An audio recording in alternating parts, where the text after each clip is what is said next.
ಇರತಕ್ಕಂತ ಎಲ್ಲ ಗಣ್ಯರಿಗೂ ಹಾಗೂ ವೇದಿಕೆ ಮೇಲೆ ಆಸೀನರಾಗಿರ್ತಕ್ಕಂಥ ಎಲ್ಲರಿಗೂ ನನ್ನ ಹೃದಯಪೂರ್ವಕ ವಿನಮ್ರ ನಮಸ್ಕಾರಗಳು, ಧನ್ಯವಾದಗಳು.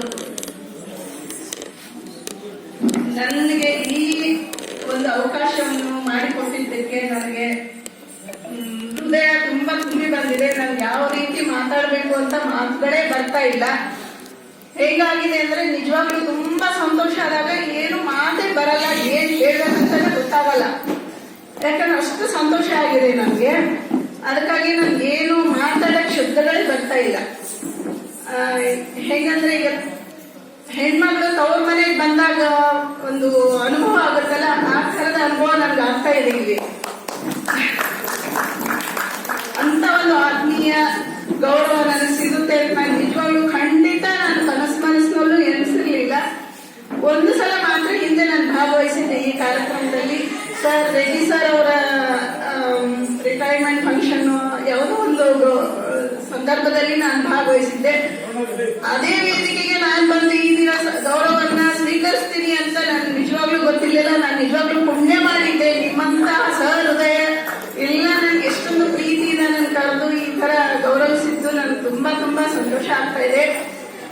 ಬಟ್ ನಾನು ಅನ್ಕೊಳ್ಳೋದು, ಇಷ್ಟೊಂದು ಇದಕ್ಕೆ ಗೌರವಕ್ಕೆ ಪಾತ್ರ ಆಗುವಂತ ದೊಡ್ಡ ಕೆಲಸ ನಾನು ಏನೂ ಮಾಡಿಲ್ಲ.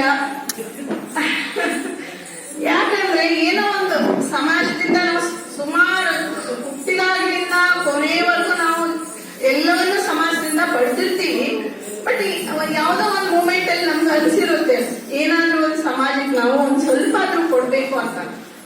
ನಾವು ಚಿಕ್ಕವರಿದ್ದಾಗ ಏನಾಯ್ತು, ಮದುವೆ ಆಯ್ತು, ಮಕ್ಕಳಾಯ್ತು, ಮಕ್ಕಳ ಜೀವನ, ಅವ್ರದ್ದು ಓದೋದು, ಮದುವೆ, ಅದು ಇದು ಅಂತ ಬರೀ ಇದೇ ನಮ್ದು ಲೇಡೀಸ್ ನಮ್ದು ಹೆಣ್ಮಕ್ಳದ್ದು ಕಳೆದೋಗ್ಬಿಡುತ್ತೆ. ಗಂಡಸರು ಆಫೀಸ್ಗೆ ಹೋಗಿರ್ತಾರೆ ಅನ್ನೋದು, ಮಕ್ಕಳನ್ನೆಲ್ಲ ನಾವೇ ನೋಡ್ಕೊಳ್ಳೋದು, ನಾವು ಎಲ್ಲ ಅವ್ರ ಬಗ್ಗೆನೇ ನಾವು ಜಾಸ್ತಿ ಕಾನ್ಸಂಟ್ರೇಟ್ ಮಾಡ್ಬೇಕಾಗುತ್ತೆ. ಬಟ್ ನಮ್ ಬಗ್ಗೆ ಅಥವಾ ನಾವು ಸಮಾಜಕ್ಕೆ ಏನಾದ್ರು ಮಾಡ್ಬೇಕು ಅನ್ನೋದು ಒಂದು ಒಳಗಿರುತ್ತಲ್ಲ, ಅದು ಕಿಡಿ. ಆ ಕಿಡಿಗೆ ಒಂದ್ ಸ್ವಲ್ಪ ಎಲ್ಲಾದ್ರೂ ಸಿಕ್ಕಾಗ ಬ್ಲಾಸ್ಟ್ ಆಗುತ್ತೆ ಅನ್ನೋ ತರ ನನಗೊಂದು ಸಣ್ಣ ಅವಕಾಶ ಸಿಕ್ತು ಅಷ್ಟೇ. 1 ವರ್ಷ ನಾನು ಇನ್ನರ್ವಿ ಕ್ಲಬ್ ತಾವೆಲ್ಲ ಕೇಳಿರ್ಬೋದು, ರೋಟ್ರಿದ ಒಂದು ಪಾರ್ಟ್ ಇನ್ನರ್ವಿ ಕ್ಲಬ್ ಅಂತ. ಈ ಒಂದು ಕ್ಲಬ್ಗೆ ನಾನು ಅಧ್ಯಕ್ಷ ಮೆಂಬರ್ ಇದ್ದೆ. ಬಟ್ ಅಧ್ಯಕ್ಷ ಆಗಿ 1 ವರ್ಷ ನಾನು ಸೇವೆ ಮಾಡುವಂತ ಅವಕಾಶ ನನಗೆ ಕಳೆದ ಬಾರಿ ಸಿಕ್ತು. ಅವಾಗ ನಾನು ಸುಮಾರು ನನಗೆ ಕೊಟ್ಟಿರೋ 365 ದಿವಸನ ಸಮರ್ಪಕವಾಗಿ ಬಳಸ್ಕೋಬೇಕು ಅಂತ ಒಂದು ದೃಢ ನಿಶ್ಚಯವನ್ನು ಮಾಡಿದ್ದೆ ನಾನು. ಆ ಒಂದು ಒಳ್ಳೆ ಸುವರ್ಣ ಅವಕಾಶ ನನಗೆ ಸಿಕ್ಕಾಗ ನಾನು ನಮ್ಮ ಮನೆಯವ್ರ ಹತ್ರ ಹೇಳಿದಾಗ, ಅವರು ತಮ್ಮ ಆತ್ಮೀಯರಾದಂತ ಹನ್ಮೇಶ್ಗೌಡ ಅಣ್ಣವ್ರ ಹತ್ರ ಹೇಳಿದ್ದಾರೆ, ಹೀಗೆ ಒಂದು ಅವಕಾಶ ಇದೆ, ಅವ್ರು ಮಾಡ್ತಾಳೆ ಅಂತ. ಅವಾಗ ಅವ್ರು ಸುಮ್ಮನೆ ಇರ್ಬೇಕಲ್ಲ, ನನ್ ಬಿಡ್ಬೇಕಲ್ಲ. ನಾನು ಹೇಳಿದೆ, ಒಂದು ಶುರು ಮಾಡದೆ ಒಂದು ಪ್ರಕೃತಿ ದೇವಿಯ ಒಂದು ಸೇವೆಯಿಂದ ನಾನು ಶುರು ಮಾಡಬೇಕು, 1000 ಗಿಡಗಳನ್ನು ಹಚ್ಚಬೇಕು ಅಂತ ಒಂದು ಸಂಕಲ್ಪ ಮಾಡ್ಕೊಂಡಿದ್ದೆ ನಾನು ಶುರುವಿಗೆ, ಸ್ಟಾರ್ಟಿಂಗ್.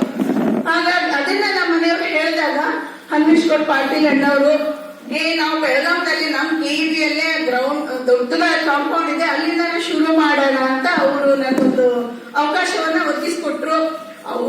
ಅವ್ರ ಬೆನ್ನೆಲುಬಾಗಿ ನಿಂತು ನನಗೆ ಒಂದು ಯಾವ ತರ ಅಂದ್ರೆ ನನಗೊಂದು ಹಿರಿಯ ಅಣ್ಣನ ತರ ನನಗೆ ನಿಂತ್ಕೊಂಡು ಇದಕ್ಕೆಲ್ಲವನ್ನ ವ್ಯವಸ್ಥೆಯನ್ನ ಅವ್ರು ಮಾಡಿಕೊಟ್ರು. ಇದು ಅವ್ರಿಲ್ಲ ಅಂತ ನನಗೆ ನಿಜವಾಗ್ಲೂ ಇದನ್ನ ಮಾಡೋದಕ್ಕೆ ಸಾಧ್ಯನೇ ಇರಲಿಲ್ಲ. ಅದಕ್ಕೆ ಅವ್ರ ಅರ್ಧ ನನಗಿಂತ ಹೆಚ್ಚು ಅವರು ಇದಕ್ಕೆ ಏನದು ಕ್ರೆಡಿಟ್ ಅವ್ರಿಗೆ ಹೋಗ್ಬೇಕಂತ ನಾನು ಅವ್ರಿಗೆ ಈ ಮೂಲಕ ನಾನು ಅವ್ರಿಗೆ ತುಂಬಾ ತುಂಬಾ ಧನ್ಯವಾದಗಳನ್ನ ಹೇಳಕ್ ಇಷ್ಟಪಡ್ತೀನಿ. ನಿಜವಾಗ್ಲೂ ಅವ್ರಿಗೆ ನನ್ನ ಕಡೆಯಿಂದ ದೊಡ್ಡ ಒಂದು ಚಪ್ಪಾಳೆ.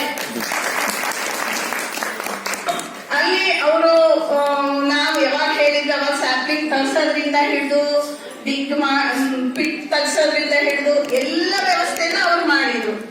ಕೊನೆಗೆ ಈಗ ಏನೋ ಜಿಲ್ಲಾಧಿಕಾರಿ ಆಗಿದ್ದಾರಲ್ಲ ಬೆಳಗಾಮದ್ದು ರೋಷನ್ ಬೇಗ್ ಸರ್, ಅವ್ರು ನಮ್ ಕೆಇಬಿ MD ಆಗಿದ್ರು. ಅವಾಗ ಅವ್ರ ಕೈಯಿಂದಾನೆ ಅವ್ರು ಸಿಗಲ್ಲ ಅಂತ ನಮ್ಗೆ ಇತ್ತು.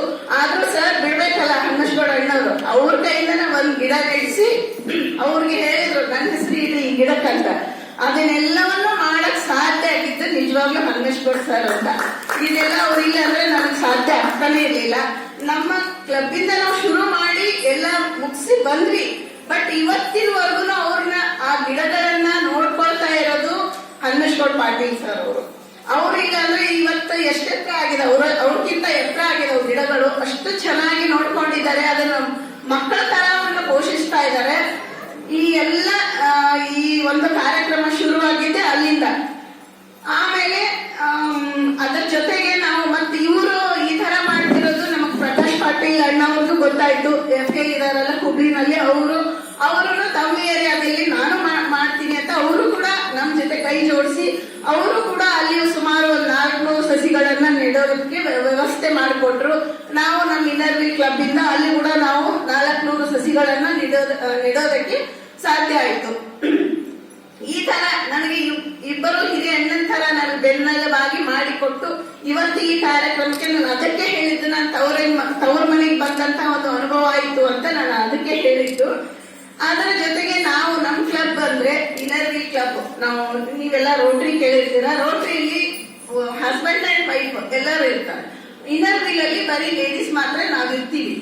ಥ್ರೋಟ್ ವರ್ಲ್ಡ್ ಅಲ್ಲಿ ನಮಗೆ 100 ಕಂಟ್ರಿಗಿಂತ ಜಾಸ್ತಿ ಕಂಟ್ರಿನಲ್ಲಿ ನಮ್ಮ ಕ್ಲಬ್ ಕೆಲಸ ಮಾಡುತ್ತೆ. ಅದರಲ್ಲಿ 1.5 ಲಕ್ಷಕ್ಕಿಂತ ಜಾಸ್ತಿ ಮೆಂಬರ್ಸ್ ಇದೀವಿ. ನಾವೆಲ್ಲ ಸ್ವಯಂ ಸೇವಕರು. ಆ ತರ ನಮ್ಗೆ ಯಾವುದೇ ಗ್ರಾಂಟ್ ಆಗ್ಲಿ ಗ್ರಾಚ್ಯುಟಿ ಆಗ್ಲಿ ಬರಂಗಿಲ್ಲ ನಮಗೆ ಆಮೇಲೆ ನಾವೆಲ್ಲರೂ ಹೌಸ್ ವೈಫ್ ಇದೀವಿ 70%. ಇನ್ನೊಂದು 30% ಡಾಕ್ಟರ್ಸ್ ಅಥವಾ ಬೇರೆ ಬೇರೆ ಪ್ರೊಫೆಷನಲ್ ಇರೋರು ಇದ್ದಾರೆ, ಅವರೆಲ್ಲರೂ ಮಾಡ್ತಾರೆ. ಬಟ್ ನಾವು ನಮ್ಮ ಯಜಮಾನರು ಅಥವಾ ನಮ್ಮ ಗಂಡ ಅಥವಾ ಯಾರಾದ್ರೂ ನಮ್ಗೆ ಏನ್ ಪಾಕೆಟ್ ಮನಿ ಅಂತ ಕೊಟ್ಟಿರ್ತಾರ ಅದನ್ನ ಉಳಿಸಿ ನಾವು ಸಮಾಜಕ್ಕೆ ಕೊಡ್ಬೇಕು, ನಾವು ಒಂದು ಏನಾದ್ರು ಮಾಡ್ಬೇಕು ಅನ್ನೋ ಒಂದು ಕಾನ್ಸೆಪ್ಟ್ ಇಟ್ಕೊಂಡು ನಮ್ಮ ಮೇನ್ ಧ್ಯೇಯ ಉದ್ದೇಶನೇ ನಮ್ದು ಸರ್ವಿಸ್ ಅಂಡ್ ಫ್ರೆಂಡ್ಶಿಪ್ ಅಂತ ನಮ್ದು ಕ್ಲಬ್ ಇಂದು ಟ್ಯಾಗ್ ಲೈನ್ ಧ್ಯೇಯೋದ್ದೇಶ. ಅದು ಫ್ರೆಂಡ್ಶಿಪ್ ಅಂಡ್ ಸರ್ವಿಸೇ ನಾವು ಮಾಡೋದು. ಎಲ್ಲಿ ಹೋದ್ರು ನಾವೆಲ್ಲರೂ ಫ್ರೆಂಡ್ಸ್ ಮಾಡ್ಕೋತೀವಿ, ಸರ್ವಿಸ್ ಮಾಡ್ತೀವಿ. ಎಲ್ಲಿ ನೀಡ್ ಇದೆ, ಯಾರಿಗೆ ಅವಶ್ಯಕತೆ ಇದೆ, ನಿಜವಾಗ್ಲೂ ಅವ್ರಿಗೆ ತುಂಬಾ ಕಷ್ಟದಲ್ಲಿದ್ದವ್ರಿಗೆ ನಾವು ಸಹಾಯ ಮಾಡೋದೇ ನಮ್ಮ ಕ್ಲಬ್ಬಿನ ಉದ್ದೇಶ. ನಾವು ಹಾಗಾಗಿ ನಾವೇನ್ ಮಾಡಿದ್ವಿ, ಈ ಒಂದು ಗಿಡ ನೆಡೋದಂತೂ ಮಾಡಿದ್ವಿ. ಆಮೇಲೆ ಈ ವರ್ಷದಲ್ಲಿ ನಾವು ಒಂದು 20 ಜನರಿಗೆ ಇದು ಏನಾದ್ರು ಆಕ್ಸಿಡೆಂಟ್ ಅಥವಾ ಏನಾದ್ರೂ ಆಗಿ ಕಾಲೆಲ್ಲ ಮುರಿದೋಗಿ ಕಟ್ಟಾಗಿ ಕಾಲು ಇರೋದಿಲ್ಲ ಅಂತವ್ರಿಗೆ ನಾವು ಆರ್ಟಿಫಿಷಿಯಲ್ ಲಿಂಬ್ ಹಾಕುವಂತ ಪ್ರೋಗ್ರಾಮ್ ಅನ್ನ ನಾವು ಮಾಡಿದ್ವಿ. ನಾವು KMC ಯಲ್ಲೇ ಮಾಡ್ತೀವಿ, ಹುಬ್ಳಿ KMC ಯಲ್ಲೇ ಮಾಡ್ತೀವಿ. ಅಥವಾ ಅವ್ರಂದ್ರೆ ಅದಕ್ಕೆಲ್ಲ ಕ್ರೈಟೀರಿಯಾಸ್ ಇದೆ. ಯಾರಿಗಂದ್ರೆ ಅವ್ರಿಗೆಲ್ಲ ಅವರು ತೀರಾ ಆರ್ಥಿಕವಾಗಿ ದುರ್ಬಲರಾಗಿರ್ಬೇಕು, ಅವ್ರಿಗೆ ಹಾಕ್ಸ್ಕೊಳ್ಳೋ ಕೆಪಾಸಿಟಿ ಇರಬಾರ್ದು, ಅಂತವ್ರಿಗೆ ಮಾತ್ರ ನಾವು ಆರ್ಟಿಫಿಷಿಯಲ್ ಲಿಂಬ್ ಜಾಯಿಂಟ್ ಮಾಡಿಸಿ ಕೊಟ್ಟಿದ್ವಿ. ಈ ವರ್ಷ ನಾವು ಮಾಡಿಕೊಟ್ವಿ, 20 ಮಂದಿಗೆ ಮಾಡಿದೀವಿ. ಒಬ್ಬರಿಗೆ ಕೈ ಹ್ಯಾಂಡ್ ಅದನ್ನು ಕೂಡ ಹಾಕ್ಸಿದೀವಿ. ಆಮೇಲೆ ಈ ವರ್ಷದಲ್ಲಿ ನಾನು 3 ಗವರ್ಮೆಂಟ್ ಸ್ಕೂಲ್ಗಳನ್ನ ಅಡಾಪ್ಟ್ ಮಾಡ್ಕೊಂಡಿದ್ದೀನಿ. ಸರ್ಕಾರಿ ಶಾಲೆಯನ್ನ ನಾನು ಏನದು ದತ್ತಕ್ಕೆ ತಗೊಂಡು ಅಲ್ಲಿ ಏನ್ ಬೇಕು ಸವಲತ್ತುಗಳು, ಈಗ ಬೆಂಚಸ್ ಇಲ್ಲ, ಯೂನಿಫಾರ್ಮ್ ಇಲ್ಲ, ಶೂಸ್ ಇಲ್ಲ, ಗೋಡೆಗೆ ಸುಣ್ಣ ಬಣ್ಣ.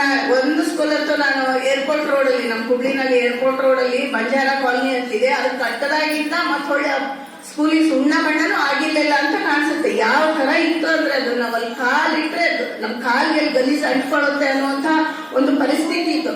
ಅಂತ ಸ್ಕೂಲನ್ನ ನಾವು ದತ್ತಕ್ಕೆ ತಗೊಂಡು ನಾವೀಗ ಸುಣ್ಣ ಬಣ್ಣ ಎಲ್ಲ ಮಾಡಿಸಿ ಬೆಂಚಿಸ್, ಆಮೇಲೆ ಗೋಡೆ ಮೇಲೆಲ್ಲ ಇದೆಲ್ಲ ಬರೀತಾರಲ್ಲ ಮಕ್ಕಳಿಗೆ ಡ್ರಾಯಿಂಗ್ ಮೂಲಕ ಎಜುಕೇಶನ್ ಮಾಡುವಂತದ್ದು, ಅದನ್ನೆಲ್ಲ ಮಾಡಿಸಿದ್ವಿ.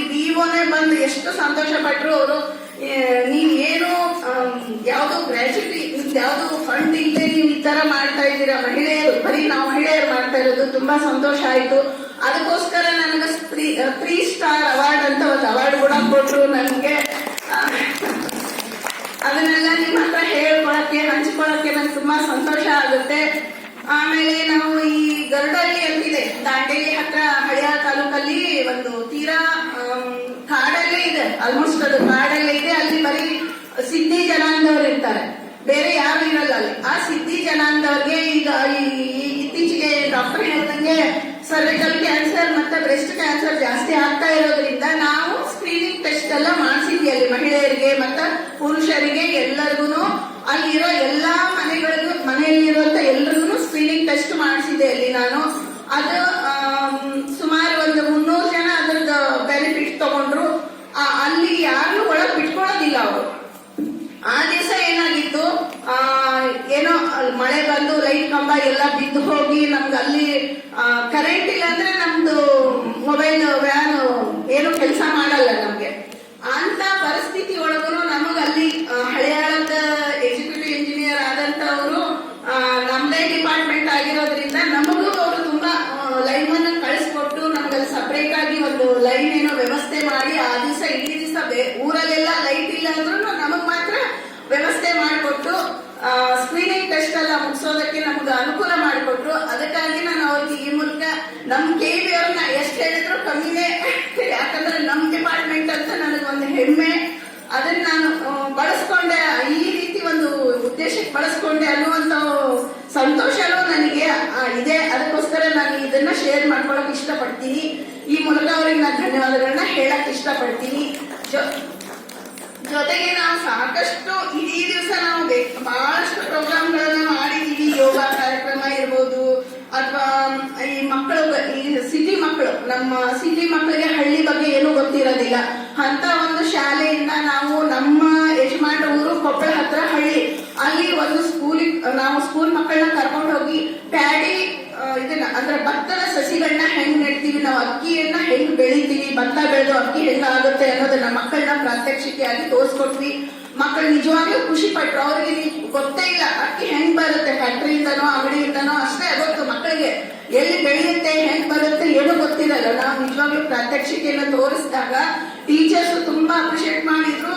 ಜೊತೆ ಮಕ್ಕಳಿಗೂ ಅದು ಆಶ್ಚರ್ಯ, ಹಿಂಗಾಗುತ್ತೆ ನಮ್ಗೆ ಗೊತ್ತೇ ಇಲ್ಲ, ನಾವು ಫ್ಯಾಕ್ಟ್ರಿಯಲ್ಲಿ ಬರ್ಬೋದು, ಇಲ್ಲ ಅಂಗಡಿಯಲ್ಲಿ ಬರ್ಬೋದು, ಈ ತರ ಹಿಂಗ್ ಅನ್ಕೊಂಡಿದ್ರು. ಹಂಗೆಲ್ಲ ಇದನ್ನೆಲ್ಲ ಮಾಡಿದ್ದಕ್ಕೆ ಅದು ಒಂದು ಈಗ ಹೆಸರಿಸುವಂತ ಒಂದು ಇದು ಅನ್ಕೊಂಡೆ ನಾನು. ನಾವು ಮಾಡಿರೋ ಇದರಲ್ಲಿ ಮಕ್ಕಳಿಗೆ ತಿಳುವಳಿಕೆ ಮೂಡಿಸ್ಬೇಕಲ್ಲ. ಆಮೇಲೆ ಮಣ್ಣಿನ ಫಲವತ್ತತೆ ಬಗ್ಗೆ ಹೇಳ್ಕೊಟ್ವಿ. ನಮ್ಮ ಇನ್ನೂ ಒಂದು ನಮ್ದು ಪ್ರಾಜೆಕ್ಟ್ ಏರಿಯಾ ಇದೆಲ್ಲ, ತುಂಗಭದ್ರಾ ಪ್ರಾಜೆಕ್ಟ್ ಏರಿಯಾ ಇದೆಲ್ಲ, ಅಲ್ಲಿ ನಾವು ಕರೆಂಟ್ ಹೆಂಗ್ ತಯಾರಾಗುತ್ತೆ ಅದನ್ನ ಕೂಡ ಮಕ್ಕಳಿಗೆ ನಾವು ತೋರಿಸಿದ್ವಿ. ಆಮೇಲೆ ಕರೆಂಟ್ ಅನ್ನ ಕಡಿಮೆ ಬಳಸಿ, ನೀವು ಕಡಿಮೆ ಬಳಸಿದ್ರೆ ಉಳಿಸಿದಷ್ಟೇ ನಿಮ್ಗ ಏನದು ಉಳಿಸಿದಷ್ಟೇ ನಿಮ್ಗೆ ಲಾಭ ಬರುತ್ತೆ ಅನ್ನೋದನ್ನು ಸಹ ಮಕ್ಕಳಿಗೆ ನಾವು ಹೇಳ್ಕೊಟ್ವಿ, ಈ ಮೂಲಕ ಹೇಳ್ಕೊಟ್ವಿ.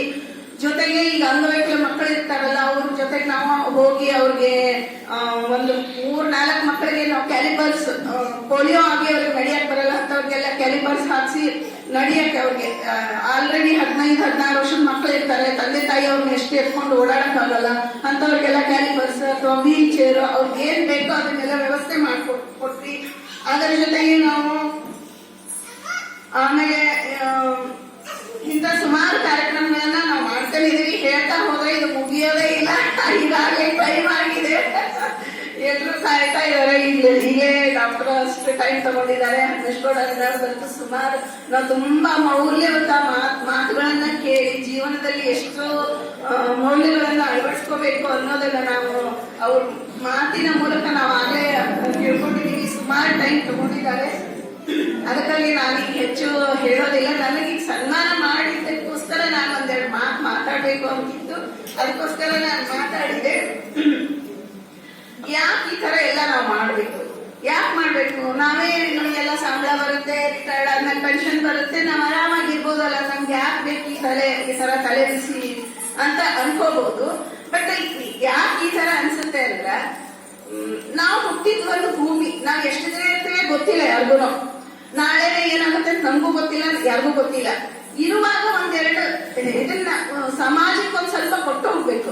ಈಗ ನೋಡ್ರಿ, ನಮ್ಗೆ ನನ್ನ ತಂದೆ ಹೆಸರು ಗೊತ್ತಿದೆ, ನನ್ನ ಅಜ್ಜನ ಹೆಸರು ಗೊತ್ತಿದೆ, ಅವ್ರ ಅಪ್ಪನ ಹೆಸರು ನನಗೆ ಗೊತ್ತಿಲ್ಲ, ಅಥವಾ ಅವ್ರ ಅಪ್ಪನ ಹೆಸರು ಅಂತೂ ನನಗೇನು ಗೊತ್ತೇ ಇಲ್ಲ.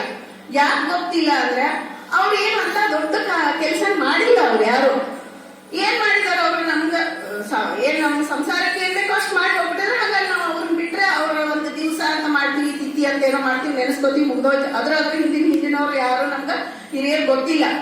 ಅದೇ ನಾವು ಒಬ್ಬ ಈಗ ಒಂದು 9,000-10,000 ವರ್ಷದಿಂದ ಹುಟ್ಟಿದಂತ ಒಬ್ಬ ಶ್ರೀರಾಮಚಂದ್ರನ್ ನಾವು ನೆನೆಸ್ಕೊಳ್ತೀವಿ. ಯಾಕೆ?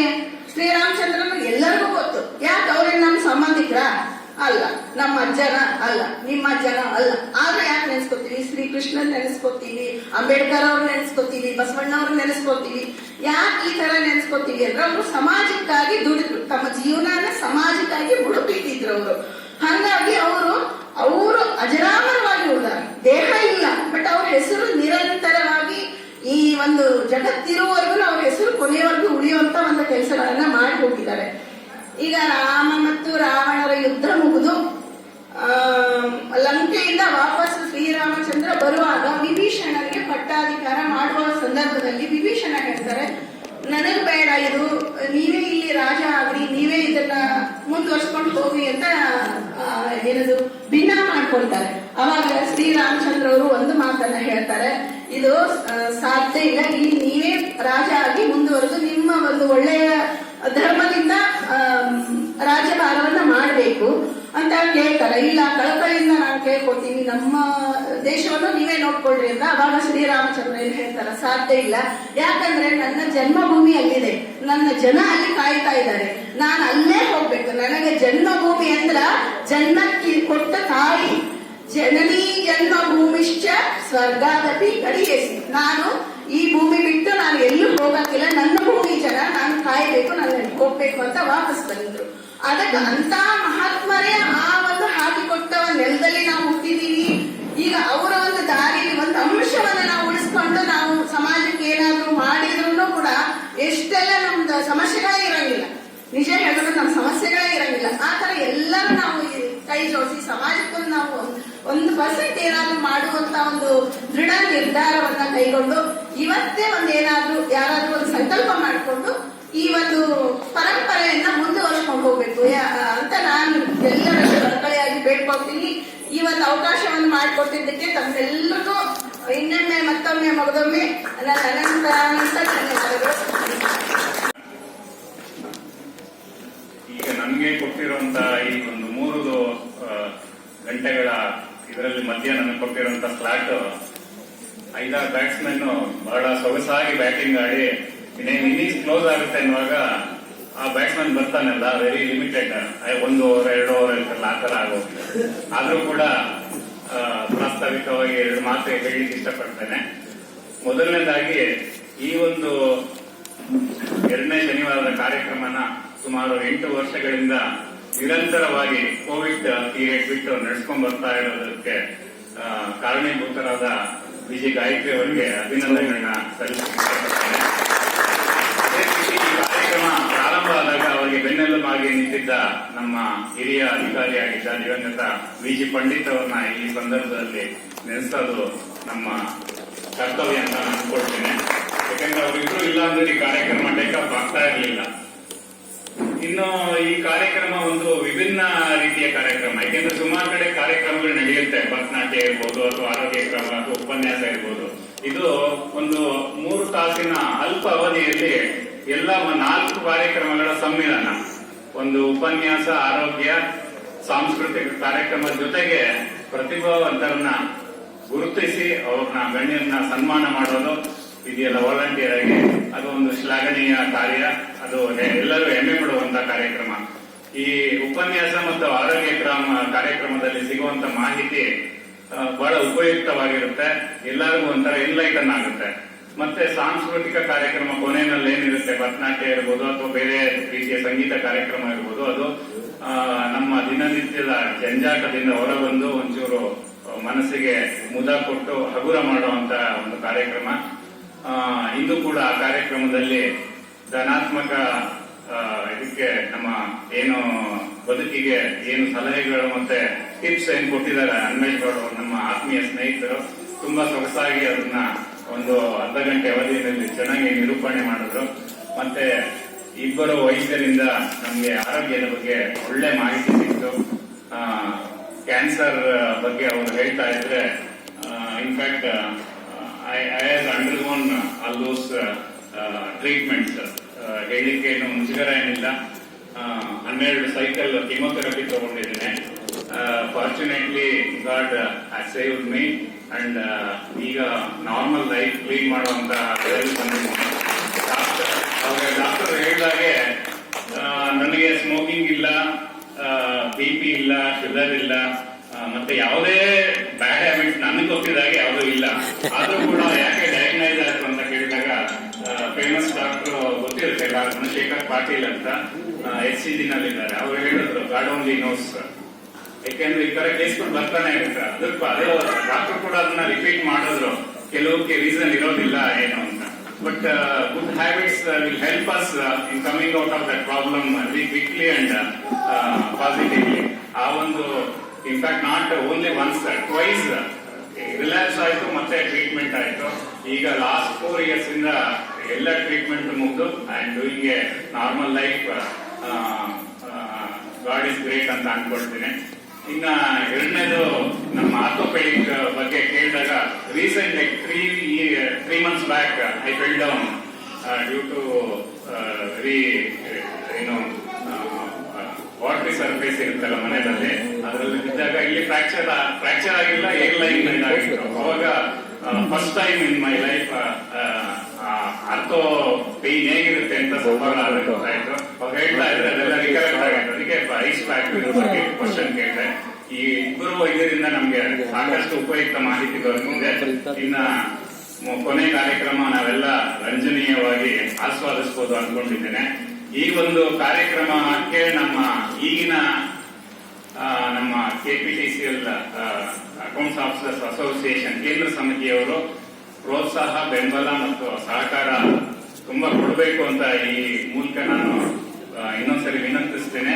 ಮತ್ತೆ ನನ್ನ ಆಪ್ತ ಬಳಗದಿಂದ ಈ ಇಂತಹ ಕಾರ್ಯಕ್ರಮಕ್ಕೆ ಮುಂದುವರೆಕೊಂಡು ಹೋಗೋದಕ್ಕೆ ಏನು ನಮ್ಮ ಇತಿಮಿತಿನಲ್ಲಿ ಏನು ಸಹಕಾರ ಮತ್ತೆ ಬೆಂಬಲ, ಪ್ರೋತ್ಸಾಹ ಬೇಕು ಅಂತ ಅದಕ್ಕೆ ನಾವು ಯಾವತ್ತೂ ಕೂಡ ಸ್ಪಂದನೆ ಮಾಡ್ತೀವಿ ಅಂತ ತಿಳಿಸ್ತಾ, ಹೆಚ್ಚು ಸಮಯ ತಗೊಳ್ದಿರ ಈ ಗಾಯತ್ರಿ ಅವರಿಗೆ ಮತ್ತೊಮ್ಮೆ ವಂದಿಸಿ, ತಮ್ಮೆಲ್ಲರಿಗೂ ವಂದಿಸಿ ನಾನು ಕೆಲವು ಮಾತನಾಡುತ್ತೇನೆ. ಧನ್ಯವಾದ. ಪ್ರಸರಣ ನಿಗಮ ನಿಯಮದ ಲೆಕ್ಕಾಧಿಕಾರಿಗಳ ಸಂಘವು ನಡೆಸುತ್ತಿರುವ ಇಂದಿನ ಕಾರ್ಯಕ್ರಮದಲ್ಲಿ ಉಪನ್ಯಾಸ, ಆರೋಗ್ಯ ಸಲಹೆ, ಭರತನಾಟ್ಯ ಮತ್ತು ಸನ್ಮಾನ ಕಾರ್ಯಕ್ರಮಗಳು ನಡೆಯಲಿವೆ. ಉಪನ್ಯಾಸದಲ್ಲಿ ಧನಾತ್ಮಕ ಬದುಕಿಗೆ ಗುಣಾತ್ಮಕ ಚಿಂತನೆಗಳು ನಡೆಸಿಕೊಡುವವರು ಶ್ರೀ ಹನುಮೇಶಗೌಡ ಪಾಟೀಲ್, ಬೆಳಗಾವಿ, ನಿವೃತ್ತ ಲೆಕ್ಕ ಉಪನಿಯಂತ್ರಣಾಧಿಕಾರಿಗಳು. ಅವರಿಗೆ ಸಂಘದ ಮತ್ತು ಎಲ್ಲರ ಪರವಾಗಿ ಹಾಗೂ ನನ್ನ ವೈಯಕ್ತಿಕ ಸುಸ್ವಾಗತಗಳು. ಆರೋಗ್ಯ ಸಲಹೆ ಕಾರ್ಯಕ್ರಮದಲ್ಲಿ ಕ್ಯಾನ್ಸರ್ ಅರಿವು ಕುರಿತು ಸಲಹೆ ನೀಡುತ್ತಿರುವ ಡಾಕ್ಟರ್ ಸೌಮ್ಯ BM ಅವರಿಗೆ ಮತ್ತು ವಯಸ್ಸಾದವರಲ್ಲಿ ಕಂಡುಬರುವ ಸಾಮಾನ್ಯ ಕೀಲು ನೋವುಗಳು ಕುರಿತು ಸಲಹೆ ನೀಡುತ್ತಿರುವ ಡಾಕ್ಟರ್ ಪ್ರಮೋದ್ NK ಅವರಿಗೆ ಸಂಘದ ಮತ್ತು ಎಲ್ಲರ ಪರವಾಗಿ ಹಾಗೂ ನನ್ನ ವೈಯಕ್ತಿಕ ಸುಸ್ವಾಗತಗಳು. ಸನ್ಮಾನ ಕಾರ್ಯಕ್ರಮದಲ್ಲಿ ಸನ್ಮಾನಹಾರಕರಾದ ಶ್ರೀಮತಿ ಶ್ರುತಿ ಕೂಸನೂರು ಮಠ ಅವರಿಗೆ ಸಂಘದ ಮತ್ತು ಎಲ್ಲರ ಪರವಾಗಿ ಹಾಗೂ ನನ್ನ ವೈಯಕ್ತಿಕ ಸುಸ್ವಾಗತ. ಭರತನಾಟ್ಯ ಕಾರ್ಯಕ್ರಮವನ್ನು ನಡೆಸಿಕೊಡುತ್ತಿರುವ ಶ್ರೀಮತಿ ವಿದ್ಯಾಶ್ರೀ ವಿಜಯೇಂದ್ರರಾವ್ ಮತ್ತು ತಂಡದವರಿಗೆ ಸಂಘದ ಮತ್ತು ಎಲ್ಲರ ಪರವಾಗಿ ಹಾಗೂ ನನ್ನ ವೈಯಕ್ತಿಕ ಸುಸ್ವಾಗತ. ಹಾಗೂ ಮುಖ್ಯವಾಗಿ ಕಾರ್ಯಕ್ರಮಕ್ಕೆ ಜೀವ ತುಂಬುವ ಎಲ್ಲ ಸಾಹಿತ್ಯ, ಸಂಗೀತ ಕಲಾಸಕ್ತರಿಗೂ, ಎಲ್ಲ ಮಾಧ್ಯಮ ಮಿತ್ರರಿಗೂ, ಆಯೋಜನೆಯಲ್ಲಿ ಎಲ್ಲ ರೀತಿಯ ಸಹಕಾರಿಗಳಾದ ಎಲ್ಲ ಆತ್ಮೀಯರಿಗೂ ಸಂಘದ ಪರವಾಗಿ ಮತ್ತು ವೈಯಕ್ತಿಕ ಆದರದ ಸ್ವಾಗತ ಸುಸ್ವಾಗತ.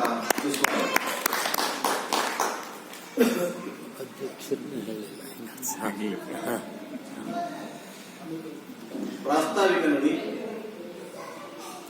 ಕರ್ನಾಟಕ ವಿದ್ಯುತ್ ಪ್ರಸರಣ ನಿಗಮ ನಿಯಮಿತ ಲೆಕ್ಕಾಧಿಕಾರಿಗಳ ಸಂಘವು ಕಳೆದ 8 ವರ್ಷಗಳಿಂದ ಪ್ರತಿ ತಿಂಗಳ 2ನೇ ಶನಿವಾರ ಸಾಹಿತ್ಯ, ಸಂಗೀತ, ಕಲೆ, ಅಧ್ಯಾತ್ಮ, ಆರೋಗ್ಯ ಹಾಗೂ ಇನ್ನೂ ಅನೇಕ ಕ್ಷೇತ್ರಗಳನ್ನು ಉತ್ತೇಜಿಸುವ, ಪೋಷಿಸುವ ಸಲುವಾಗಿ 10 ಹಲವಾರು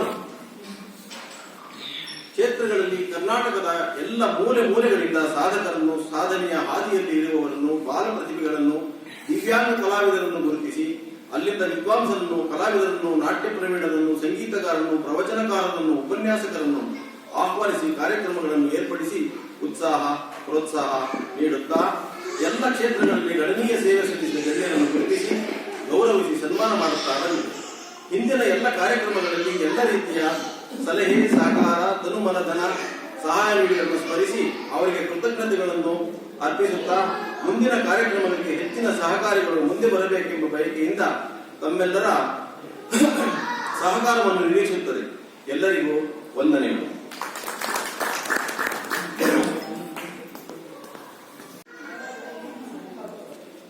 ಅಂತರಾಳದ ಕನ್ಸಲ್ಟೆನ್ಸಿ ಮಾಡ್ತಿದ್ದೀನಿ. ರವಿಚಂದ್ರ ಶೃಂಗೇರಿ ಭರತನಾಟ್ಯ ಮಾಡ್ತಾರೆ. ನನ್ನಯ ಅರಿಕೆ ಅಂತರಾಳದ ಬೆಳಕಿನ ಮುಳ್ಳಕೆ